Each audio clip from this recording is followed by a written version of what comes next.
5 behaviors that push the Holy Spirit away from you. Most believers don't even realize it. Did you know the Spirit of God can withdraw His presence when we live in certain ways? Not because He doesn't love us, but because holiness and sin cannot walk together. In this message, we are going to uncover 5 behaviors that grieve the Holy Spirit. Watch closely, because one of these may be the very reason you feel distant from God. Let's begin. Number 1. Disobedience. Disobedience is costly. 1 Samuel 15 verse 23 says, "Rebellion is as the sin of witchcraft."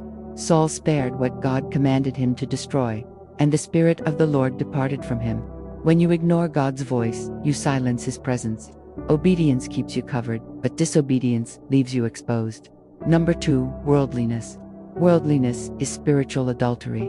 James 4 verse 4 says, "Friendship with the world is enmity with God." Lot's wife looked back at Sodom and lost her life. When your heart clings to the world, the Spirit cannot dwell in fullness. The Holy Spirit is jealous for you. He will not compete with idols. Number 3. Quenching the Spirit. 1 Thessalonians 5 verse 19 says, "Do not quench the Spirit." When God speaks and you silence His promptings, you push Him away.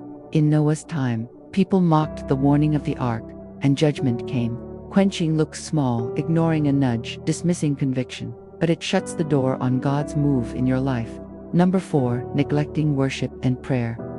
Jesus said in Matthew 15 verse 8, "These people honor me with their lips, but their hearts are far from me." The Israelites often abandoned worship for idols, and the Spirit turned away from them. Prayer and worship are like breath to the Spirit. When you stop, His presence feels distant, not because He left you, but because you stopped drawing near. Number 5. Doubt and unbelief. Hebrews 3 verse 12 warns, "See to it that none of you has an unbelieving heart that turns away from the living God." Israel doubted in the wilderness, and unbelief shut them out of the promised land. Doubt doesn't just weaken faith, it grieves the Spirit of truth. Faith invites His presence, unbelief pushes Him away. These 5 behaviors, disobedience, worldliness, quenching the Spirit, neglecting worship, and unbelief, are like walls that keep you from His presence. But here's the good news. God has not left you. James 4 verse 8 says, "Draw near to God, and He will draw near to you."